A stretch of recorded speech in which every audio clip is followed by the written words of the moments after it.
The rain fell so hard that Rosalie Bennett could barely see 3 feet ahead of her as she stumbled through the woods behind the coastal estates. Her bare feet slipped on wet leaves and rocks, sending sharp pains shooting up her legs with every step. The thin hospital gown she wore clung to her skin like ice, offering no protection from the freezing October storm that tore through the trees above her head. Behind her, somewhere in the darkness, car engines rumbled. Headlights swept through the forest in wide arcs, searching for her. She could hear men shouting her name. Their voices carried on the violent wind that pushed against her back as if trying to slow her down, trying to make her give up, but Rosalie would rather die in this storm than go back to that place. She pushed forward, her lungs burning, her vision blurring with rain and tears. Blood trickled from a cut on her forehead where a branch had struck her minutes earlier. Her hands were scraped raw from climbing the chain-link fence. Outside the private facility where they had been holding her against her will, the facility that Oliver had paid for. The facility where doctors wrote lies in her file every single day, a flash of lightning illuminated the forest. For just a second, Rosalie saw it through the trees ahead. A massive house, dark and silent, sitting alone on a hillside. No lights, no movement. It looked abandoned, or at least empty for the night. It was her only chance. She forced her trembling legs to move faster, ignoring the pain that screamed through her body. The forest thinned as she approached the property, and suddenly she was stumbling across a wide lawn, her feet sinking into muddy grass as the rain pounded down even harder. The house loomed before her now. 3 stories of glass and stone, modern and cold. But it had walls. It had doors. It had shelter. Rosalie reached the back terrace and grabbed the handle of a glass door. Pulling desperately locked, she moved to the next one. Also locked. Her hands shook so badly she could barely grip anything. Behind her, the car engines grew louder. They were coming up the main road. She moved along the terrace until she found a window slightly ajar, probably left open by mistake. With the last of her strength, she forced it wider and climbed through. Tumbling inside onto a cold marble floor, inside the darkness the house was pitch black inside. The power must have been knocked out by the storm. Rosalie lay on the floor for a moment, gasping for breath, her body shaking so violently she thought she might pass out.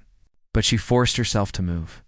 She crawled forward on her hands and knees, feeling her way through the darkness until her fingers touched the edge of a wall. She pulled herself up slowly, leaning against the wall for support. Every muscle in her body screamed. She had been running for hours. She had not eaten since yesterday morning. Her lips were cracked and bleeding. Her throat burned with thirst, but she was inside. She was hidden. For now, that was enough. Rosalie stumbled forward through the dark hallway, using the wall to guide her. She turned a corner and found herself in what felt like a large, open room. Her foot hit something soft, maybe a rug, and she collapsed onto it.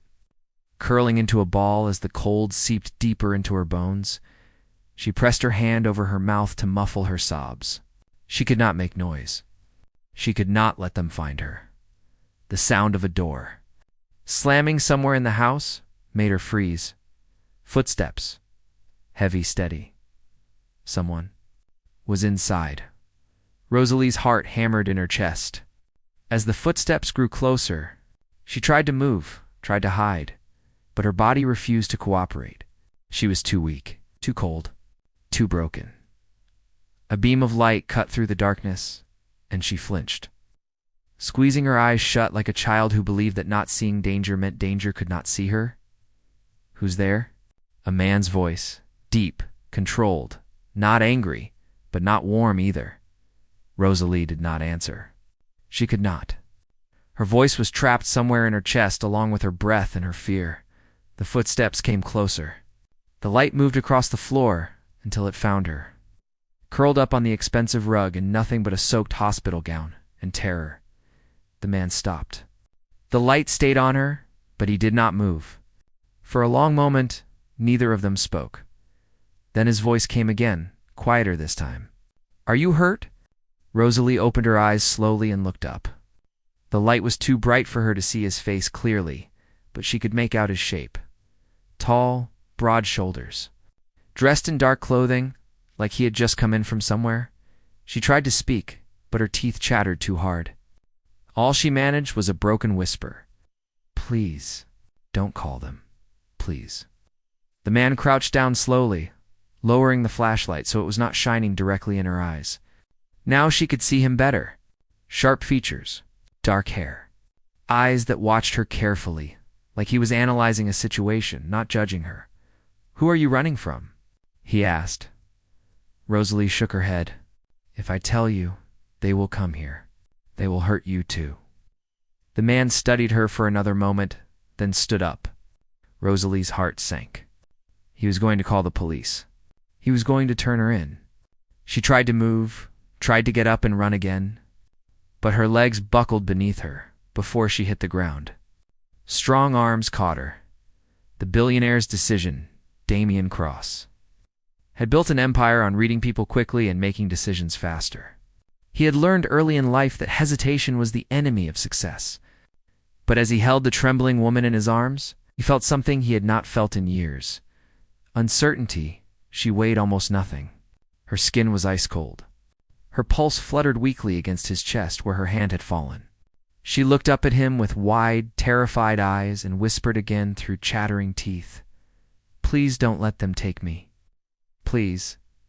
Damien had seen fear before. He had seen desperation. But this was different. This was not someone running from consequences. This was someone running for their life. He made his decision in less than 3 seconds. "I'm going to carry you somewhere warmer," he said quietly. "Don't fight me." She did not. She just closed her eyes and let her head fall against his shoulder as he lifted her fully off the ground. The wet hospital gown left damp marks on his shirt, but he ignored it. He carried her through the dark house. Navigating by memory since the power was still out, he brought her to the guest suite on the 2nd floor, where thick curtains would block any light from outside. He laid her carefully on the sofa and immediately went to the closet. Pulling out a heavy blanket and wrapping it around her shaking body, she clutched the blanket like it was a lifeline. Pulling it up to her chin as she watched him move around the room, he grabbed a dry towel and knelt beside her. Gently pressing it against the cut on her forehead, she flinched but did not pull away. "What's your name?" he asked. She hesitated, like even her name was dangerous. Finally, she whispered, "Rosalie." "I'm Damien," he said. "You're safe here, Rosalie, but I need to know what's happening." Before she could answer, a loud pounding echoed through the house. Both of them froze. Someone was at the front door. A man's voice shouted through the storm. "Rosalie, I know you're in there. Come out now." Rosalie's eyes went wide with pure terror. She grabbed Damien's arm with surprising strength. "That's him," she breathed. "That's Oliver. He found me." Damien looked toward the door, then back at her. He saw the bruises now, dark purple marks on her arms and shoulders. He saw the way her whole body trembled with something deeper than cold, and he made another decision. He stood up, his expression hardening into something sharp and dangerous. "Stay here. Don't move. Don't make a sound. He'll hurt you," Rosalie whispered desperately. "He has people with him. Police, lawyers. He can destroy your life." Damien looked down at her with eyes that had stared down corporate sharks in hostile boardrooms. "Let him try." Damien Cross stood at the window of the guest suite, watching through a gap in the curtains as the headlights below swept across his property. 3 vehicles, 1 expensive sedan, and 2 unmarked cars that screamed official corruption. He counted at least 6 people outside, all waiting for him to make a mistake. Behind him, Rosalie sat wrapped in the blanket, her breathing still uneven. Her eyes fixed on the floor, as if looking up might make everything real again. The pounding on the door had stopped. The silence that followed felt even more threatening. Damien turned away from the window and walked back to her. He pulled a chair close and sat down, keeping his voice low and steady. "Tell me everything. Start from the beginning." Rosalie's fingers twisted in the blanket. "You should not get involved. You don't know what he's capable of." "Try me," Damien said. She looked up at him then, really looked at him, as if trying to understand why a stranger would risk anything for someone like her. Then she took a shaky breath and began. A love that was never love. I met Oliver Grant 2 years ago, Rosalie said quietly. I was teaching art to kids at a community center in the city. He came in one day with a donation check. Big smile. Expensive suit. He said he believed in giving back to the community. Damien listened without interrupting, watching the way her hands trembled as she spoke. He started showing up more often, she continued, always with some reason, bringing supplies, asking about the program, asking about me. At first, I thought he was just friendly, maybe a little too interested, but not dangerous. She paused, swallowing hard. I was wrong. Damien saw the shadow cross her face, the memory of something she wished she could forget.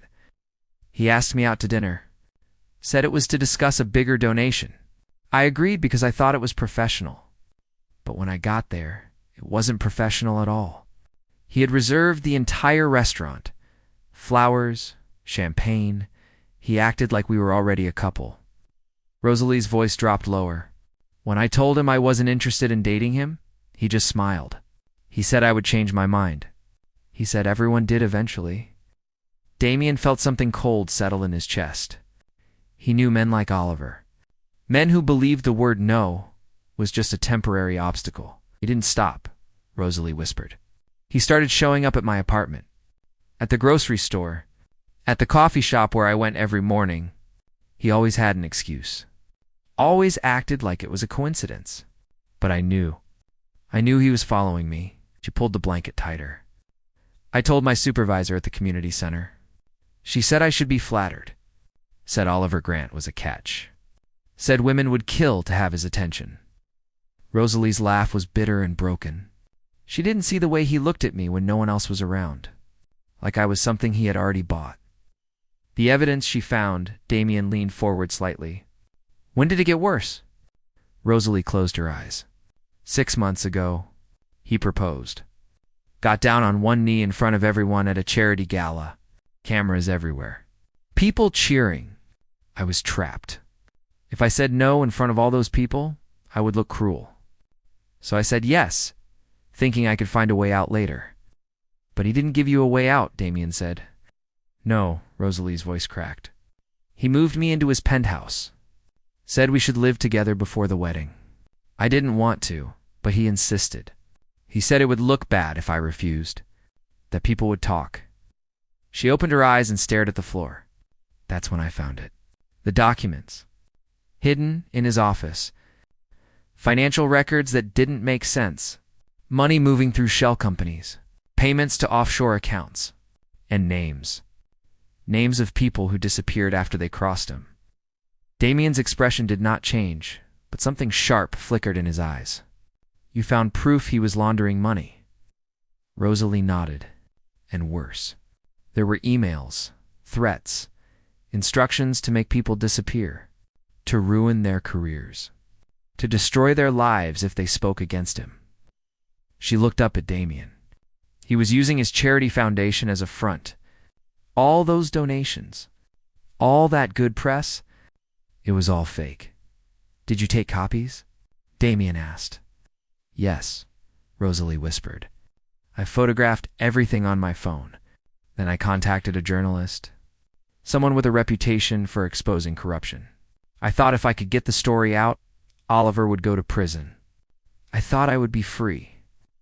Damien already knew how this part ended. The story never ran. Rosalie's hands shook harder. The journalist stopped returning my calls. A week later, his newspaper published a retraction of a completely different story he had written years earlier. He was fired, discredited, and Oliver knew. Somehow, he knew I had gone to the press. The facility, that's when everything changed, Rosalie said, her voice barely above a whisper now. Oliver came home one night, and he was different, calm. He sat me down and told me I had made a mistake. He said I was clearly not thinking straight. That I needed help. Damien felt his jaw tighten. He set you up.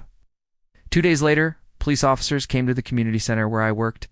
They said someone had filed a wellness check, that I had been acting erratically, that I needed a psychiatric evaluation. Rosalie's eyes filled with tears. I tried to explain. Tried to tell them Oliver was lying. But they had documents. Official forms. A doctor's signature. Everything looked legitimate. But it wasn't, Damien said. No.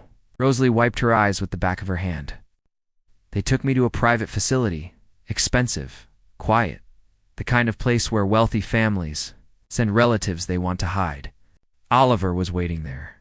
He said if I stayed quiet and cooperated, I could leave in a few months. But if I kept fighting, if I kept trying to expose him, he would make sure I never left. She looked at Damien with hollow eyes. He said no one would believe a mentally unstable woman over a respected lawyer and philanthropist. Damien stood up and walked to the window again, his hands curling into fists at his sides. He had built his fortune in a world of ruthless people, but this was different. This was calculated cruelty. This was power used to crush someone who had done nothing wrong, except refuse to be controlled. "How did you escape?" he asked. Rosalie's voice steadied just slightly. "A nurse named Nina Torres. She worked the night shift. She saw too many women like me, brought in by men with money and power. Men who paid to keep their secrets hidden." Rosalie's breath hitched. "Nina slipped me a keycard 3 nights ago. Told me there would be a shift change at midnight. Told me to run and not look back. And you did," Damien said. "I ran," Rosalie whispered. "I climbed a fence. Ran through the woods. I didn't have a phone. Didn't have money. Didn't have anything except the hospital gown they made me wear. I thought if I could just keep moving, I could find help." She looked down at her scraped hands. "But Oliver's men found me. They chased me in their cars. I had to go off-road. That's how I ended up in the forest behind your house." The pounding returns, another bang echoed through the mansion, harder this time. Oliver's voice rang out again, sharp and commanding. "Mr. Cross, I know you're inside. I'm here with legal authority to retrieve a missing patient. Open this door immediately, or I will have it opened for you." Rosalie shot to her feet, panic flooding her face. "He's going to break in. Damien, you have to let me go. I can't let him hurt you because of me." Damien turned from the window and walked back to her. He placed both hands on her shoulders, firm but gentle. "Listen to me very carefully, Rosalie. You are not going anywhere. You are not going back to that facility. And Oliver Grant is not stepping foot in this house. But he has police with him," she said desperately. "He has papers. He has everything he needs to take me. His corruption and lies," Damien said. "I have something better." Rosalie stared at him, confused.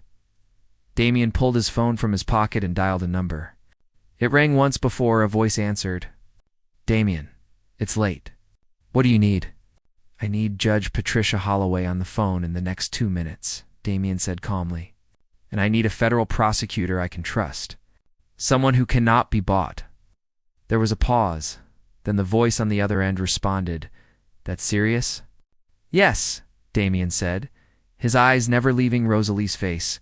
"That's serious?" He ended the call and looked at her. "You found evidence of money laundering, and worse. That means Oliver Grant is not just a threat to you.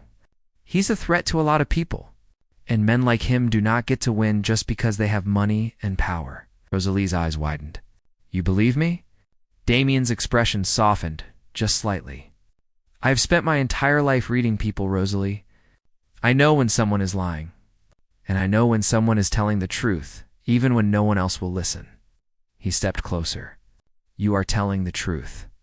And I am going to make sure the world hears it." Tears spilled down Rosalie's cheeks, but this time, they were not just from fear. They were from something she had not felt in months. Hope. "Why?" she whispered. "Why would you do this for me?" Damien was quiet for a moment. Then he spoke, his voice low and raw. "Because 5 years ago, someone I cared about was in a situation like yours, and I didn't help them. I didn't believe them fast enough. I didn't act soon enough." His jaw tightened. "They didn't survive. So if I can stop this from happening to you, I will." Rosalie reached out without thinking and placed her hand over his. It was the first time she had touched anyone with trust instead of fear in longer than she could remember. The storm outside had not weakened. If anything, it had grown more violent, as if the sky itself was angry. Rain hammered against the windows of Damien Cross's mansion, while lightning split the darkness every few seconds. Illuminating the men gathered outside like a scene from a nightmare, Oliver Grant stood at the front door with his arms crossed. His expensive coat soaked through, his face twisted into something between fury and confidence. Behind him, 2 police officers waited with flashlights. And behind them, a private security team Oliver had clearly hired for this exact moment.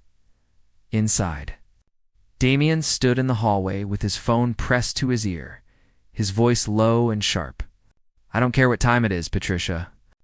I need an emergency protection order filed within the hour.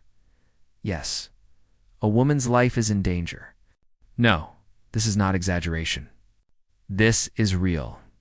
Rosalie watched him from the doorway of the guest suite, still wrapped in the blanket. Her heart pounding so hard she thought it might break through her ribs. She had never seen anyone fight for her like this. Never seen anyone stand between her and danger without flinching. Damien ended the call and turned to face her. "Judge Holloway is filing an emergency order. It won't stop them tonight, but it will make it harder for Oliver to claim legal authority." "What if it's not enough?" Rosalie whispered.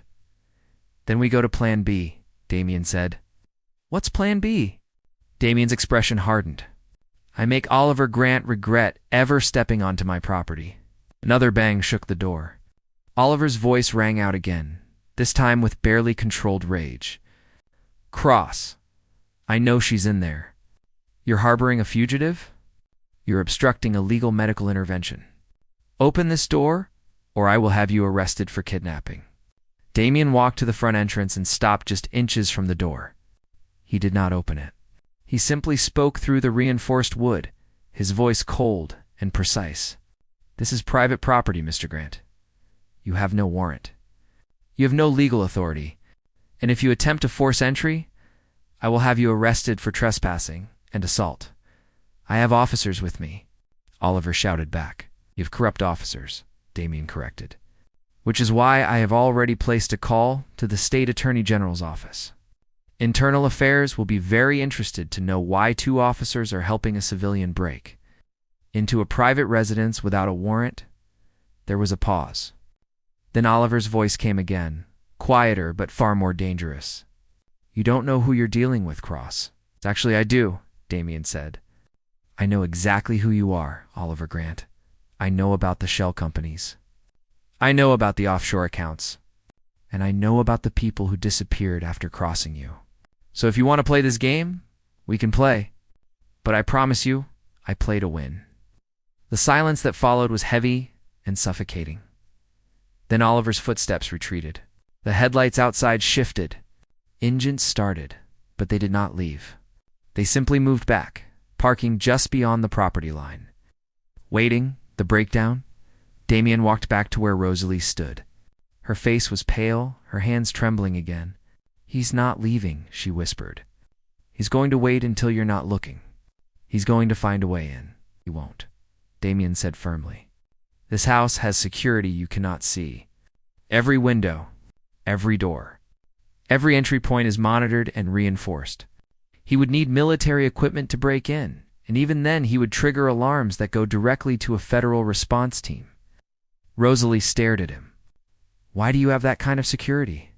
Damien's expression flickered with something old and painful. "Because I learned a long time ago that wealth makes you a target, and I decided I would never be unprepared again." Rosalie sank down onto the sofa, her strength finally giving out. She buried her face in her hands, and a sob broke through her chest, raw and uncontrollable. "I can't do this anymore. I can't keep running. I can't keep fighting.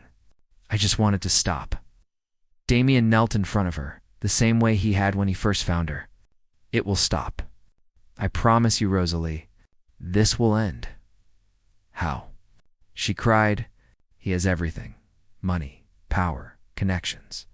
What do I have?" "You have the truth," Damien said quietly. "And you have me." Rosalie looked up at him, tears streaming down her face. "Why are you doing this? You don't even know me." Damien was silent for a long moment. Then he spoke, his voice rough with emotion he had buried for years. 5 years ago, my younger sister came to me. She told me her husband was hurting her, controlling her, threatening her. I didn't believe her at first. I thought she was exaggerating. I thought she was being dramatic. His jaw tightened. I told her to work it out, to try harder, to give him another chance. Rosalie's breath caught. 3 weeks later, Damien continued, his voice breaking just slightly. She drove her car off a bridge. The police said it was an accident. But I knew. I knew she did it because she had nowhere left to go. Because no one believed her. Because I didn't protect her when she needed me most. Tears filled Rosalie's eyes again. But this time they were for him. So when I found you in my house tonight, Damien said, looking directly into her eyes, I saw her. I saw someone who had run out of options. Someone who had been failed by everyone who should have helped. And I decided that this time I would not fail. Rosalie reached out and placed her hand on his cheek, a gesture so gentle it almost broke him. I'm so sorry, she whispered. Don't be sorry, Damien said. Just let me help you. She nodded, tears falling freely now. Okay. The plan. Damien stood and pulled out his phone again, dialing rapidly. I'm calling my lead attorney. We're going to file a lawsuit against Oliver Grant and everyone who helped him lock you up. We're going to subpoena every document, every email, every financial record. We're going to drag everything into the light. Rosalie's eyes widened. That will take time. What if he comes after me before then? He won't get the chance, Damien said. Starting tomorrow, you're under my protection. I have a legal team that will file for a restraining order. I have security that will stay with you everywhere you go. And I have resources that Oliver Grant can't touch, no matter how much money he has. Rosalie shook her head in disbelief. This is too much. I can't ask you to do all of this. You're not asking, Damien said. I'm offering. Another crack of thunder shook the house, and Rosalie flinched. Damien sat beside her on the sofa, close, but not too close.